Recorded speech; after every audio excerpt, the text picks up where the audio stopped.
Olá, povo querido, a paz do Senhor Jesus, você está no ADEC TV e hoje no quadro Lições Bíblicas. Estamos estudando a lição de número 9 e essa lição tem o tema Gog e Magog, um dia de juízo. O textual está em Apocalipse capítulo 20, versículo 8 e está escrito assim: E sairá a enganar as nações que estão sobre os quatro cantos da terra, Gog e Magog, cujo número é como a areia do mar para as ajuntar em batalha. Verdade prática. A palavra profética anuncia que, antes da restauração espiritual de Israel, virão Gog e seu bando para invadir a Terra Santa, mas eles serão derrotados. A leitura bíblica em classe está no livro do profeta Ezequiel, capítulos 38, versículos de 1 a 6, e o 39, versículos de 1 a 10. Essa lição ela tem alguns objetivos e, primeiro, nós vamos identificar o que é Gog e Magog. Depois vamos identificar os nomes aí separados, Gog e depois Magog, e depois explicar o contexto escatológico dessa profecia. Comigo, o professor Joás, conversávamos nos bastidores que essa lição é uma lição muito complicada pelo teor escatológico.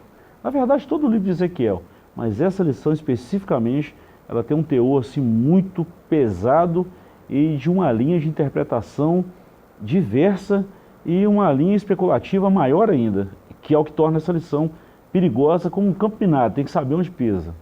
Tudo em escatologia é assim, né? E esse capítulo 38 está no meio de uma inauguração da linguagem apocalíptica, né? Da profecia apocalíptica, a partir desse capítulo aí, na verdade do capítulo 25 em diante, né? Mas aqui mais especificamente, né? Tratando da linguagem escatológica, né, lá do final dos tempos, aparece até esse tipo de frase, né, fim dos dias, fim dos anos, né, então é final dos tempos, é uma linguagem escatológica. E, assim, identificar o que é Gog, o que é Magog, né, qual o significado disso, muitos fazem essa identificação e há muito equívoco que a gente consegue perceber, né, historicamente, né, os que tentaram fazer isso no passado, dizer Gog é tal nação, né, Magog é tal tribo, tal ajuntamento de povos e coisas do tipo, né, e cravar assim, historicamente, né, fazendo comparações com a época, isso não funciona muito em se tratando de escatologia, né, então a gente deve olhar a Bíblia como um todo e procurar identificar mais corretamente, né, olhando com um olhar mais frio para o texto, né, e procurar as respostas no próprio texto. Né? Se a gente ficar especulando demais com o que está à nossa volta, a gente pode cair no mesmo equívoco que os historiadores, os teólogos do passado caíram, né, de errar e errar feio, né, falando Gog é tal nação, Magog é tal nação, né, isso é mais complicado. Verdade. Professor, a gente sempre fala isso, né, que um texto fora do contexto vira um pretexto, ou seja, isso acaba virando heresia. O capítulo 38 e 39, ele está inserido antes da restauração espiritual e até mesmo do Estado judeu, vamos falar assim. A verdade é essa, os judeus depois da destruição de Jerusalém, eles se espalharam em diversas cidades, diversos países, né? Então essa restauração espiritual ela vai acontecer. Então é bom a gente entender o contexto histórico e o posicionamento da profecia do capítulo 38 e 39 no livro de Ezequiel, no contexto livro, para a gente entender a historicidade e a espiritualidade dessa profecia. Sim, isso é importante, né? Antes até de olhar para o restante da Bíblia para tentar entender o que são esses termos aí, né? É importante olhar para o próprio livro de Ezequiel, né? Entender o contexto geral, o panorama do livro, né? Tentar entender a cultura, por que Ezequiel está dizendo aquilo para aquele povo, está usando aquela linguagem, né? Se você fizer esse exercício, você percebe, por exemplo, né, ele gastou 24 capítulos, né, até o capítulo 24, a profecia de Ezequiel visa esclarecer o porquê daquele juízo que está para chegar. Né? O porquê. Né? Por que o trono de Davi está faltando representante quando Deus disse que isso não aconteceria? Por que a nação de Israel está sofrendo? Né? E eles acusaram até Deus de injustiça, nós estamos sofrendo pelos pecados dos nossos antepassados. Né? Aí você vê que ele, em 24 capítulos, ele mostra as abominações do povo, né? Ele mostra como que o povo se afastou dele, como que o povo deixou de obedecer à lei de Deus. E aí, nesses 24 capítulos, ele explica por que essa tribulação vai vir. Né? Por que vocês vão passar por esse período difícil que eu estou dizendo que vai chegar e que está logo aí. Né?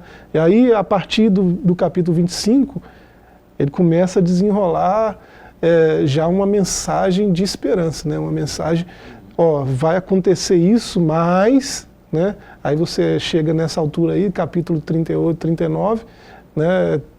Começa a vir palavras de restauração. Israel vai ser restaurado. Né? Vocês vão voltar para Jerusalém, vocês vão adorar no templo de novo, as nações até vão vir, né, para fazer isso. Né? E a partir daí ele mostra ele abre essa janela escatológica, né? Apontando para algo bem no futuro, né? Dos tempos em que Ezequiel está situado. E é aí que a gente consegue identificar muitas coisas nos nossos dias, né? Como o fim dos dias está perto, né? Perto. Bom, professor, nós vamos fazer aqui ler uma introdução aqui bem rapidinho aqui, que tem uma coisa aqui que eu achei muito importante para quem está nos assistindo, né? Isso é muito bom. E depois nós vamos trabalhar os 3 capítulos aí. Primeiro, sobre a identidade dos povos invasores, é a parte 1. Depois a parte 2 dessa identidade dos povos invasores. E depois sobre o contexto escatológico, o que é o Gog e Magog. A gente precisa ser bem sucinto, até mesmo por causa do tempo. E a gente aproveita e faz um convite para quem está em casa, né? Para acompanhar com a gente em uma aula presencial. Vai ser um prazer ter você com a gente aqui. Vamos lá. A profecia cumprida na Antiguidade Bíblica tem revelado a alta cética a argumentar que a profecia foi escrita depois do fato acontecido. Com relação às profecias messiânicas, não há como defender esse pensamento. Bom, professor, eu queria ler só esse pedacinho aqui para falar que os adeptos da teologia liberal, né, que hoje está um número muito gritante, há um ceticismo muito grande nessas profecias de Ezequiel, falando que tais fatos de Ezequiel, de Isaías, muita coisa já aconteceu no período ali de Senaqueribe, da invasão e destruição de Jerusalém no ano 70, muita coisa eles associam que aconteceu. Bom, porque quando Ezequiel escreveu isso aqui, ele estava em cativeiro e já tinha acontecido uma parte de uma destruição, levar cativo, só que Ezequiel não estava apontando para aquele momento ali, só para aquele momento, ela apontava para aquele momento, mas também para o fim. Tanto é que o fim que ele profetizou, nós falamos na lição 2 ou 3 aí, o fim vem, a partir daquele momento da profecia demorou em média de 7 anos. Mas isso aqui é muito complicado falar desse ceticismo que já aconteceu, ou associar um fato histórico ao fato escatológico, isso é muito perigoso. Mas essa ala cética de que o comentarista aí faz assim mesmo, ela parte de um pressuposto de desacreditar a Bíblia, né? Um certo grau de ceticismo é até importante para você entender melhor certos textos, certas linguagens. Mas nesse caso aí dessa ala cética citada aí, né, geralmente é um ceticismo geral, assim, com tudo que a Bíblia diz, né? Então, não tem muito amparo, né, esse ceticismo aí, né, para quem acredita que a Bíblia é a palavra de Deus, é a Escritura, né, ela é a verdade de Deus revelada, né? Esse ceticismo ele só funciona para entender melhor o texto, né? Esse ceticismo dessa ala aí, ele funciona para desmentir o texto. Ele já vai para o texto com esse pressuposto de que o texto não é a palavra de Deus, né? Que o texto talvez tenha alguma coisa ali que seja a palavra de Deus. Então os céticos agem assim, né? Não é esse o nosso foco, né? Nosso foco aqui é entender o texto. Muito bom, vamos lá, sobre a identidade dos povos invasores. Eu quis simplesmente citar isso aqui, até mesmo para falar sobre essa teologia liberal que tem feito um estrago em muitas mentes brilhantes ultimamente, né?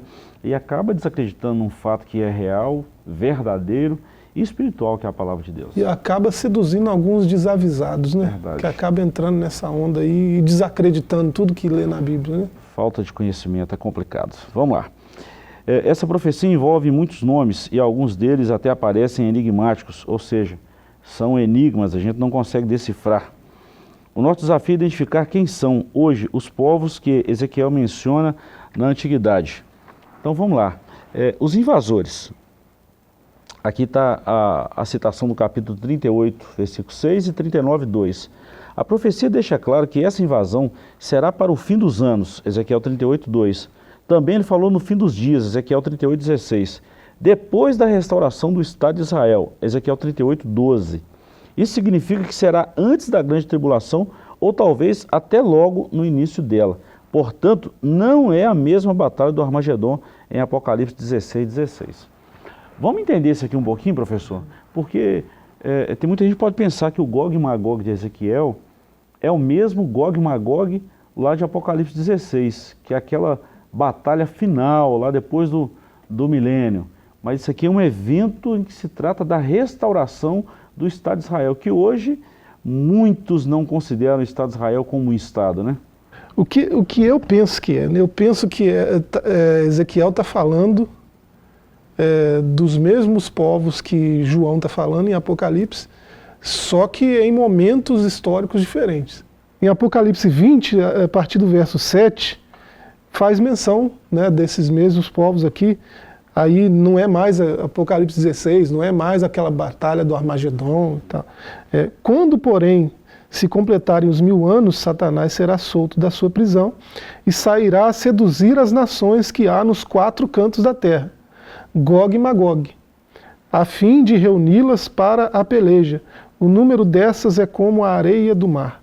Marcharam então pela superfície da terra e sitiaram o acampamento dos santos e a cidade querida. Desceu, porém, fogo do céu e os consumiu. Né? Apocalipse 20 traz de novo Gog e Magog.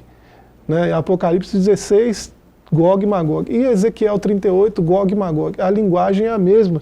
E Ezequiel 38 fala de fim dos dias, final dos anos, né? Fim dos tempos. Então,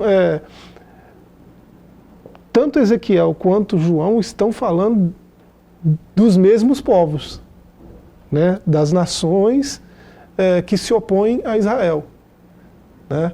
E aqui Apocalipse 20 é bem mais específico, bem mais claro, ao dizer que Gog e Magog é esse ajuntamento de todas as nações que se opõem a Israel. Né?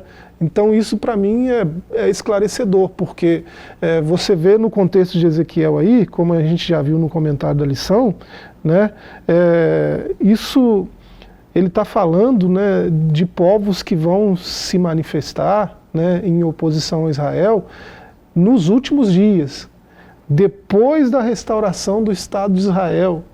Né? E aqui o comentarista faz uma visão mais ampla, né?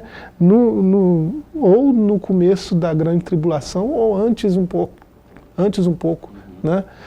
Então, esse Gog e Magog que Ezequiel aqui está falando, no meu ponto de vista, né? É a mesma Gog e Magog de Apocalipse 20, por exemplo. Né? É um ajuntamento de nações que se opõem ao Estado de Israel, que se opõem à soberania de Israel como nação, né? Que se opõem em reconhecer que Jerusalém é território judeu, não é território ocupado, é território israelense, território judeu. Né? Sempre foi. Né? E ultimamente, né, bem recentemente, voltou a ser, né? Porque era território invadido, era sim ocupação, e agora foi devolvido para Israel. Então, você vê hoje, né, em todo lugar do mundo, se faz referência à ocupação israelense. Isso é uma falácia, uma mentira mesmo, né? Uma mentira descarada, porque Israel está na sua terra, na sua nação. Israel é nação de novo. Né? Existe um Estado de Israel que é soberano. né? E aí, se você é cidadão israelense, se você é um judeu de fato, né, você tem direito de estar na sua terra.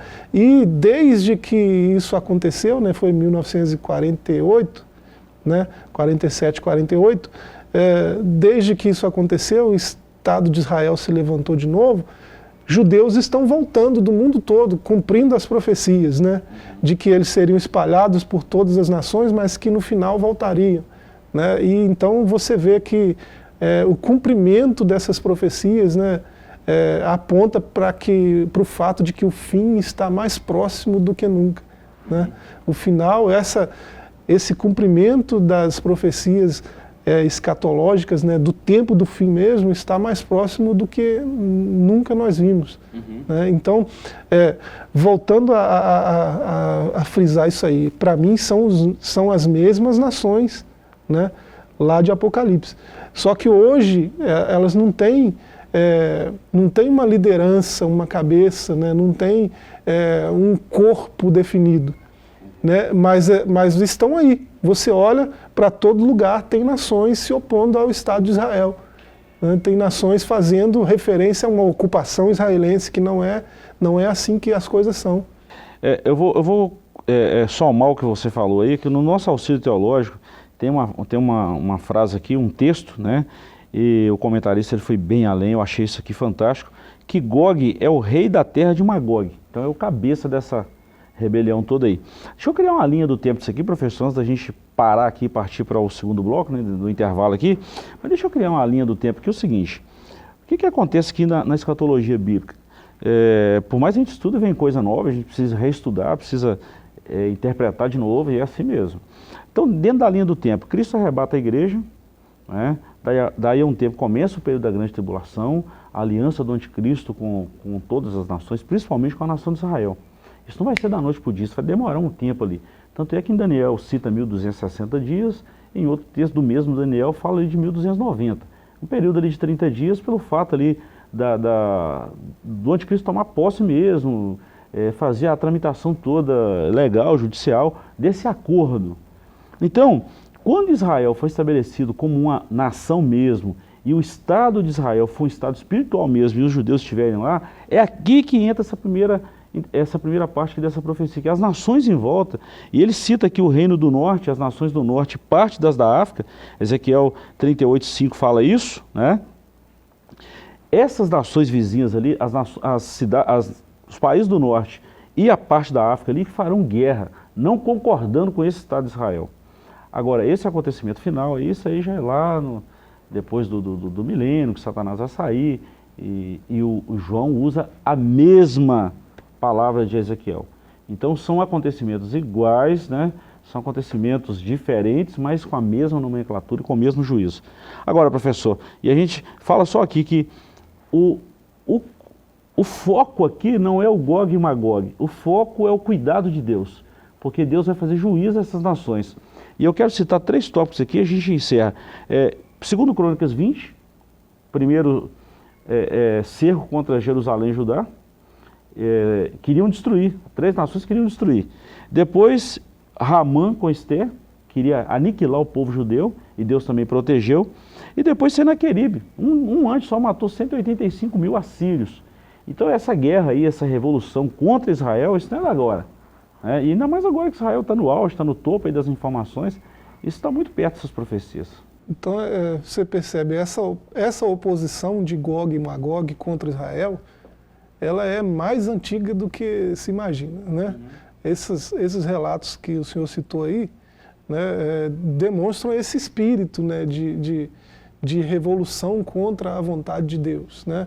Esses povos, esses governantes, essas nações, no passado, olharam para Israel com ciúmes, né?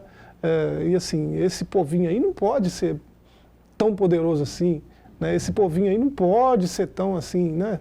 Tão especial assim, e tentaram destruir Israel, né? Não deu muito certo e nunca vai dar, né?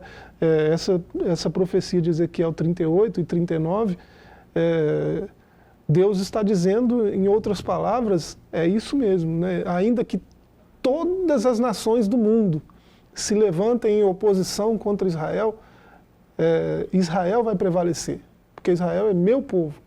Né? Não é por causa deles que eles vencem, é por causa de quem os chamou, quem os elegeu. Né? Então o que Deus está dizendo é isso. Esse espírito de oposição a Israel sempre houve, né? E existe hoje, e no final vai ser mais evidente, vai ter gente, né, que vai liderar nações contra a nação de Israel. E aí vai ser evidente, né, e a destruição também vai ser evidente. Né? Deus, né, com uma palavra, com um sopro da sua boca, né, Deus vai destruir todos de uma vez. Né? Então Israel é indestrutível, é invencível, imbatível. É isso que Ezequiel está dizendo nessa profecia. Muito bom. E sem contar que tem Apocalipse também um tempo, e Mateus 24 fala sobre isso, o julgamento das nações, que Deus vai abençoar as nações que derem proteção a Israel nesse período da grande tribulação. Pois é. A história é grande, a escatologia é muito bom. Professor, vamos dar uma segurada aí. Nós vamos para um pequeno intervalo e voltamos já já com a segunda parte dessa lição maravilhosa. Não sai daí que voltamos já já.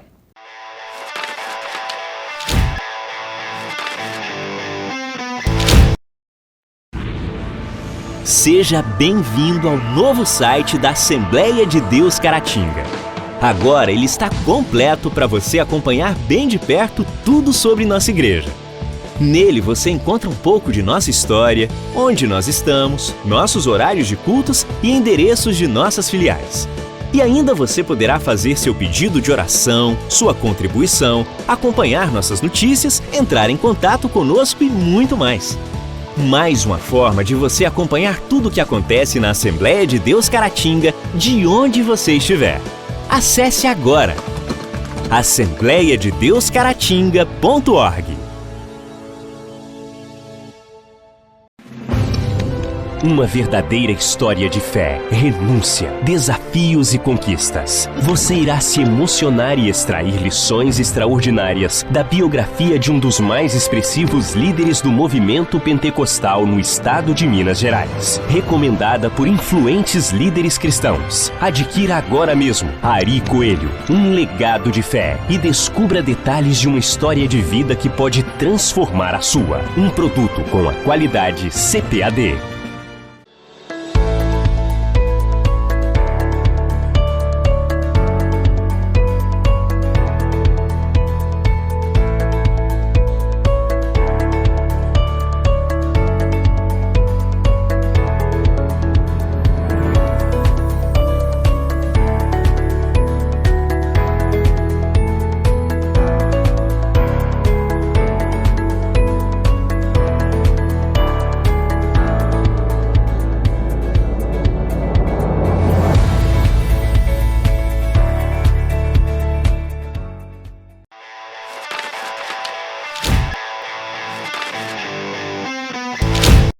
Estamos de volta com o seu ADEC TV e hoje nós estamos no quadro Lições Bíblicas. Estamos falando da justiça divina, preparação do povo de Deus para os últimos dias no livro de Ezequiel.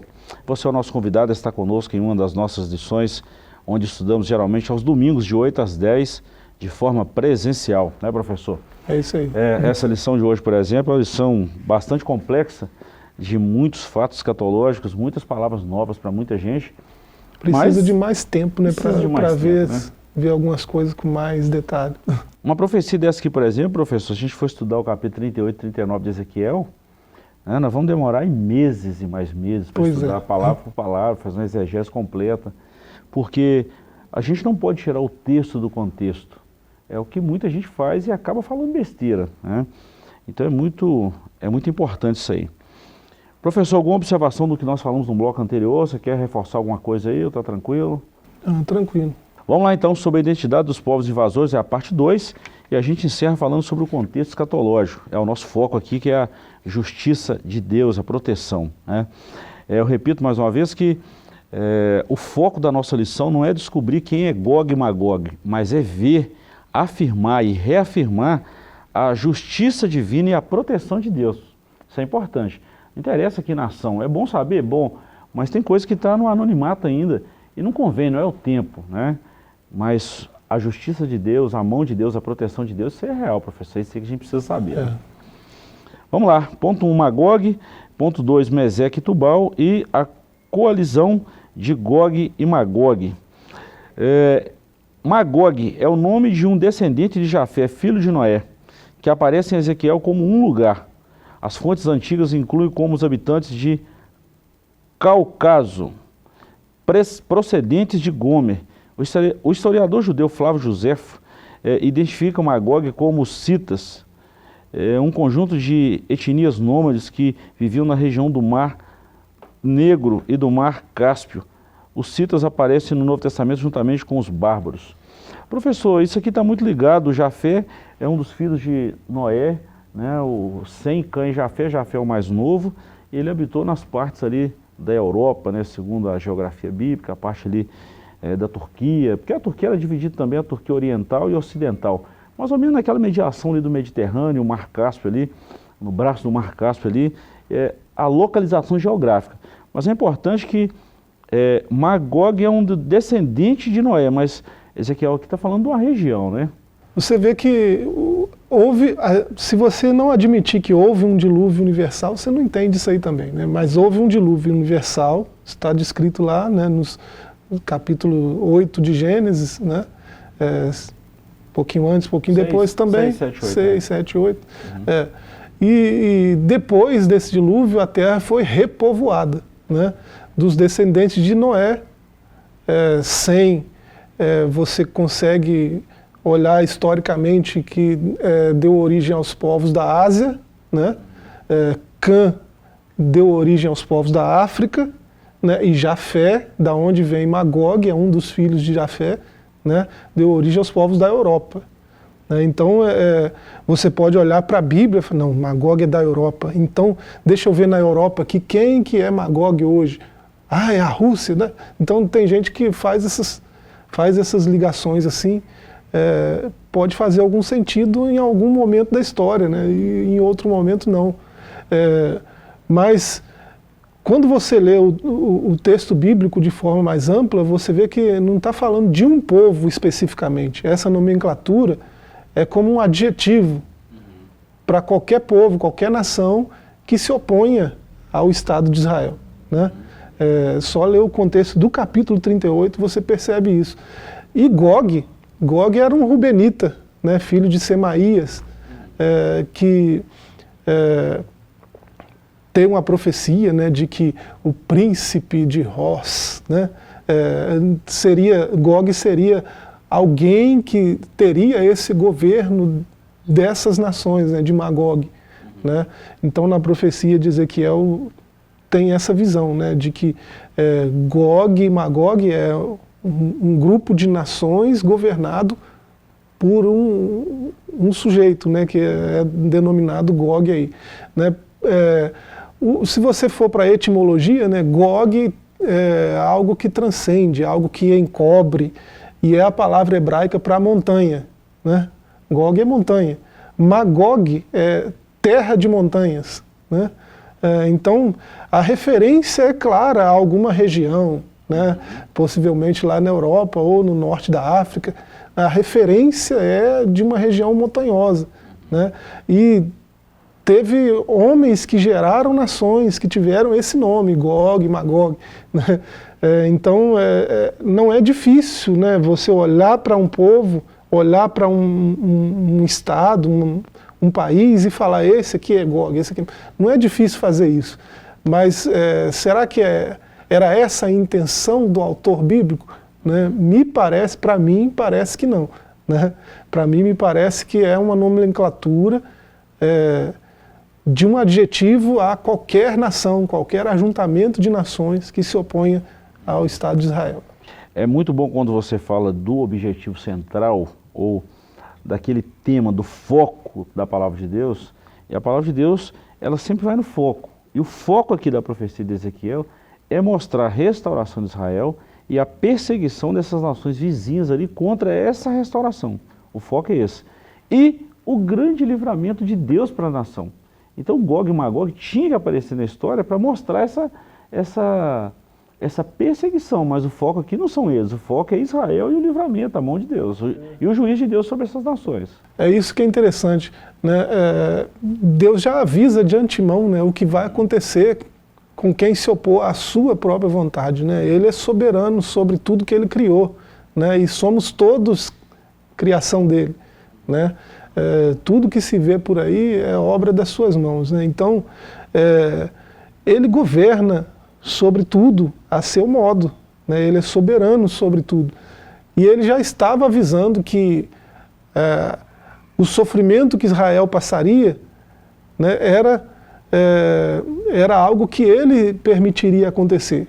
E ele já estava avisando também, aí esse é o ponto do capítulo 38, que o retorno de Israel para a sua terra, né, para o templo de Deus, né, e depois os capítulos posteriores mostram aquela glória que foi embora, voltando para o templo, né? Então, ele está dizendo que isso tudo vai ser ele que vai fazer. Ele vai fazer o povo de Israel que está espalhado por todas as nações voltarem para Jerusalém. Né? Ele está dizendo, eu que estou fazendo isso, eu que vou fazer isso. Né? Então, quando as nações virem o povo de Israel, de todas as nações, voltando para Jerusalém, vão ficar com raiva, vão ficar com ciúme, vão se opor a esse movimento, mas Deus está dizendo que é Ele que causou esse movimento. Então, não estão se opondo a Israel, estão se opondo a Deus e à sua vontade. É possível fazer isso e ficar assim de boa, ter sucesso? É impossível. Né? Então, Gog e Magog estão aí para representar isso. Né? São nações que vão se opor à vontade de Deus, se opondo ao retorno de Israel, e vão pagar por isso. Né? O próprio Deus vai exercer juízo contra elas, porque elas estão, na verdade, se opondo a Deus e à sua vontade. Muito bom. É muito interessante aqui que tem uma profecia disso aí que você falou que é o próprio Deus que vai fazer. Depois, quem está em casa quiser anotar as duas referências, fica à vontade. Ezequiel 36, 24 e também Amós, capítulo 9, versículos 14 e 15. Mostra esse retorno do povo de Israel para essa restauração provocada pelo próprio Deus. Isso é muito bom. Provocada e guiada também. Meseque e Tubal, e depois a gente vai falar sobre a coalização de Gog.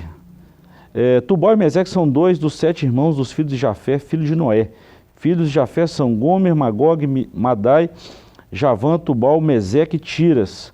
Esses dois jafetitas deram origem a Tabal e a Musqui, reinos frigianos da Capadócia, da Anatólia, segundo inscrições assírias. E aqui, professor, muito interessante esse ponto 3 aqui, coalização de Gog, fazem parte do bando de Gog mais 5 povos, persas, etíopes, os de Put com eles, todos os de escudo e capacete, Gomer e todas as suas tropas, a casa de Torgama, e esse texto está em Ezequiel 38, 5 e 6. Todos esses são citados previamente nos oráculos de Ezequiel.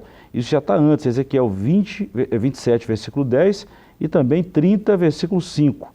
Agora, isso aqui é interessante. A Bíblia hebraica emprega o nome Cush para a Etiópia e Put para a Líbia. Tanto é que no ponto 3 do primeiro capítulo aí, cita o rei de Gog, né? Uma enciclopédia judaica fala que esse rei Giges, ou Giges, ou Giges também, é uma tradução normal, também conhecido como Gogo, rei da Líbia. Alguém até falou que esse aqui era o Gog. Era o Gog. A gente não pode afirmar isso. Nós estamos falando de uma região, do ajuntamento de pessoas, de um tempo específico, mas da ação de Deus. Agora afirmar isso é muito perigoso. Assim, você falar, hoje você falar, a Rússia é Gog, a Rússia é Magog. Isso pode até fazer sentido em termos escatológicos, se você olhar e perceber que Rússia é uma nação hoje que, junto com outras nações, se opõe ao Estado de Israel. Aí, se esse é o caso, né, Rússia é Magog, mas as outras nações também são. Uhum. Né? Sim. Entende? Sim, sim. E é o que fizeram durante muito tempo na história, né? Apontaram, disseram aqui, esse aqui é Gog, esse aqui é Magog. E assim, pode até ser, mas se você tiver uma visão, né, bíblica do que você está dizendo, faz sentido. Né? Se você disser assim, né, cravar que é aquilo ali, aí você pode estar esperando lá, nesse momento histórico, estar esperando aquela batalha do Armagedon, né, aquele desenrolar do final do milênio, quando na verdade, né, isso tudo é referência à mesma coisa, mas a períodos históricos diferentes. Então você vê aqui, né, Pérsia, Líbia, Etiópia, né, são nações que ao longo da história se opuseram a Israel. Então são Magog, fazem parte desse ajuntamento, né? Todos eles fazem parte desse ajuntamento, né? A Pérsia, por exemplo, hoje, né, o atual Irã, é como se fosse o Gog, como se fosse o cabeça que articula essa oposição toda, né? Então, Gog e Magog ainda estão aí, né, ainda estão atuando em oposição à vontade de Deus, né, que é o retorno de Israel, né, do seu povo para sua casa, para Jerusalém, né? E essas nações estão aí se opondo, né? Deus nos livre que o Brasil não faça parte desse grupo, né? Deus queira que não, porque há consequências para quem se opõe a Israel. E isso você vê na história passada, na história recente e na história futura, predita nas profecias, né? Há consequências. Quem abençoa Israel é abençoado, né? Quem amaldiçoa é amaldiçoado, né? Isso vale para pessoas, para tribos, para nações, né? Essa verdade vale para todos. A palavra de Deus não retorna sem cumprir aquilo para o qual Deus mesmo a designou, né? Ela não volta para ele vazia sem cumprir o propósito que ele determinou para ela. Então Deus disse isso: todos que abençoarem Israel serão abençoados, né? E os que amaldiçoarem serão amaldiçoados. Os que se opõem à vontade de Deus para Israel, aí nem se fala, né? Aí que o negócio fica estreito mesmo, né? Professor, fechando a lição de hoje, o contexto escatológico, sobre um ponto sobre esse contexto escatológico aí, a interpretação popular que considera a Rússia como Gog ganhou muito espaço durante o período da Guerra Fria. Então aqui... É antigo isso também, antigo. Não é de agora, né? E assim, é muito perigoso quando a gente fala isso, principalmente esse cenário que a gente está vivendo agora, Rússia e Ucrânia, há muito comentário, muita especulação. Isso é de um fato assim preocupante, né? Preocupante, porque você acaba dando nome a coisas que a Bíblia não deu nome, a Bíblia deu pistas, falou que ia acontecer, mas afirmar que aquilo ali é muito complicado. Você pode dizer, pode ser, né, que tal nação, tal povo, né, desenrole aí um cumprimento das profecias aí, né, mas cravar assim, tal nação né, é complicado. Vamos lá então, professor. O ponto 1 aí fala de Gog e Magog, nós já trabalhamos muito esse ponto aqui, eu quero ganhar tempo aqui. O ponto 2 aqui, como a Rússia aparece nesse contexto. A profecia afirma que Gog é príncipe e chefe de Meseque e Tubal. A palavra chefe em hebraico é Rosh, que significa amplo, cabeça, chefe, pico, monte, parte superior. Curiosamente, a Septuaginta traduziu o termo como substantivo próprio, Archonta ou Ros, príncipe de Ros. Isso é mantido na versão bíblica, tradução brasileira, em algumas versões inglesas. Foi a semelhança de Sons, Rocher, Rússia, que levou muitos estudiosos a identificar Rocher como a Rússia, Meseque com Moscou, atual capital da Rússia, e Torgama com Tobolsk, cidade russa. É muito complicado isso aqui. Que tem a ver o hebraico com o russo, né? Nada a ver, né? Rocha aí é cabeça, é principal, né? Talvez a referência aí seja o principal dos príncipes, né? O cabeça dos príncipes, né, de Magog, né? Então, falar que Rosh é Rússia é complicado, né? Ali o texto é hebraico, não tem nada a ver com... Então, isso é meio que viajar, né, na interpretação, né? É meio que fazer malabarismo com a exegese, né, com a hermenêutica e bagunçar o negócio todo. Professor, eu vejo que há muito fanatismo e muito emocionalismo nisso aí, que faz as pessoas terem medo até mesmo de pegar um livro igual esse Ezequiel e ler Apocalipse, Daniel, quando na verdade o que está contido em Apocalipse, Ezequiel e Daniel são muitas promessas de Deus para o seu povo. Então, as pessoas que vão para essa vibe aqui acabam desmerecendo o foco, o propósito de Deus em função de coisas secundárias. E isso é prejudicial à saúde espiritual da igreja. É bom a gente ter cuidado. Ponto 3, a gente encerra aqui a origem da interpretação. Esse pensamento não veio dos pentecostais e nem se trata de uma ideia oriunda dos dispensionalistas, como equivocadamente dizem os críticos. Essa interpretação vem de longe, desde Genésio. Isso nós estamos falando em 1787 a 1842, famoso orientalista alemão. Então, olha de onde está vindo isso aí. É muito complicado. Um místico lá do século XVIII fala que a Rússia é Gog, e aí teólogos pegam carona, cristãos pegam carona nisso e vem reproduzindo. Ó, do século XVIII chegou até aqui, né? 3 séculos. E tem gente que crava assim, fala com certeza, né? Não é bem assim, né? E até nós somos acusados de ter saído com essa ideia, né? De ter proposto essa ideia. Né? Nós, que eu digo, nós pentecostais, né? Assembleia de Deus, por exemplo, né? Tradicionalmente dispensacionalista, né? Pentecostal.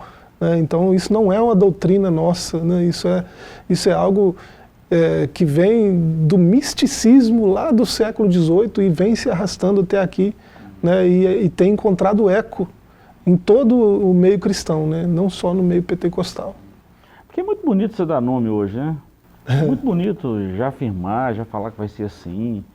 É muito bonito isso dá ibope, isso dá curtida, dá like, mas não dá credibilidade de acordo com a palavra de Deus. Se soar como novidade, então, aí o alcance é bem maior, né? Novidade, um negócio do século XVIII, né?